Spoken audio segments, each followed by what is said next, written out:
I found out my boyfriend baby trapped me. I didn't know if this was some kind of joke or what. I clicked his search history, went way back, and saw a whole list of searches like how to tamper with birth control pills, how to increase sperm count, how to track ovulation, just all kind of weird searches. I just showed him his phone and asked what all that was about. He laughed and said just plain as day, well, I wanted a baby. I was in complete shock, asked why he thought that was a good idea and if he actually did anything that these searches suggested. He said that he did, and the reason why he did was because he thought we were ready to start a family. I'm absolutely fuming at this point and I just left to drive home. He's texted, called, everything trying to talk to me, but I don't even know where to begin, I'm so mad. Dream's face reveal ruined my life.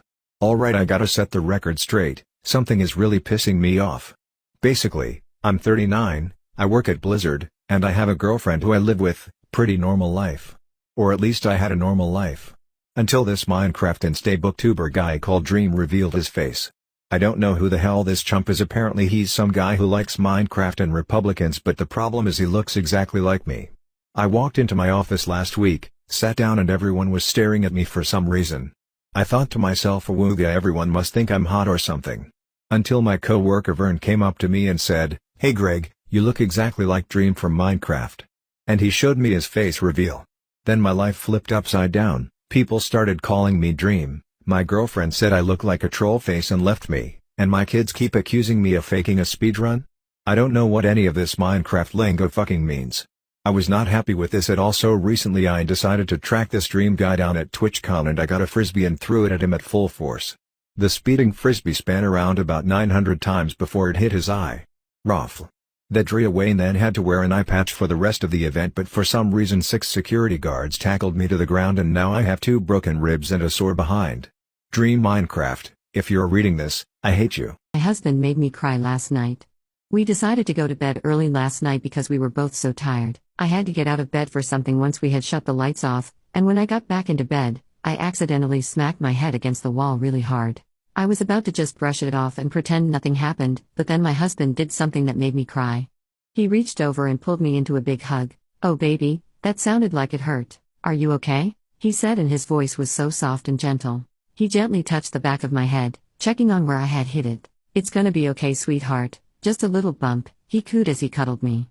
I burst into tears, and not the cute ones, but I straight up ugly cried on my husband. You see, growing up, I never received that kind of care and concern for my injuries. I was always told that I was too overdramatic and my pain was never taken serious. I'm positive I've had at least a couple concussions as a result of falling and hitting my head many times. Notably, one time as a teenager, I slipped on an ice cube and cracked my head on a marble countertop.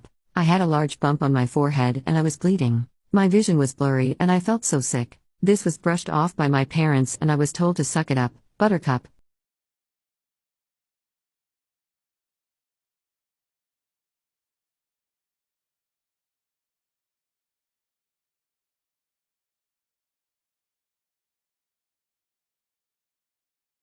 My husband's ex-girlfriend is passing away. Her last wish is to be with my husband. As the title goes, my 30F, husband's ex-girlfriend, 33F, was recently diagnosed with late-stage breast cancer and her last wish is to be with my husband, 35M. My husband, let's call him Seb, and his ex Tanya became best friends after their breakup a couple of years ago due to her infidelity. They were together for 5 years. Needless to say, they remained in contact even before he met me. I would be lying if I say it never made me feel uncomfortable even once. It did, and it still does, because Tanya is still in love with my husband. She never denied it and in fact would even call or message me when she can't get a hold of Seb. Aside from cancer, she also has some mental health issues, thus my husband would always tell me to be kind and patient. Seb is no longer in love with her, of course. She cheated and Seb swore that he will never get back to her and that he only see her as family. 2 weeks ago, my husband received a call from Tanya to tell him about the sad news. My husband cried with her and told her everything is going to be okay. They were on the phone the whole day. "I'm sorry, I forgot to mention that Seb and I moved to Australia a few months ago because of my job and Tanya is in Canada. They mostly talk via long-distance call or WhatsApp. They've been in contact almost every day since we left, which always bothers me, but what can I do?" After that call, my husband told me everything. To be honest, I felt bad for her and I genuinely feel sad. I asked him what's going to happen now. Seb told me he's going back to Canada, which is a shock. He then told me that her last wish is to be with him. I didn't say anything except, "What about me?" He said if I can't leave my job, then he's going to visit me whenever he gets the chance. I walked out without saying anything.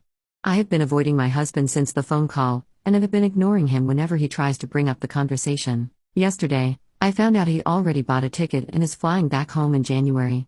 I feel like he's abandoning me, but at the same time I feel that I'm selfish for hating both of them. I'm honestly thinking of getting a divorce because obviously he's choosing her over me, but at the same time, thought of why my husband is so attached to her. Seb considered Tanya and her family like his own as he doesn't have one. She's probably like a sister to him now. But Tanya doesn't feel the same. She's madly in love my husband, and him granting her wish will surely make her think they still have a chance. My entire life I've been putting others first. I've been very patient and understanding about their weird relationship. I feel sick, confused. I want to call her, yell at her for ruining my marriage, for trying to steal my husband from me, for using her sickness to get what she wants, for being a bee. I'm so mad at both of them. What did I do to deserve this?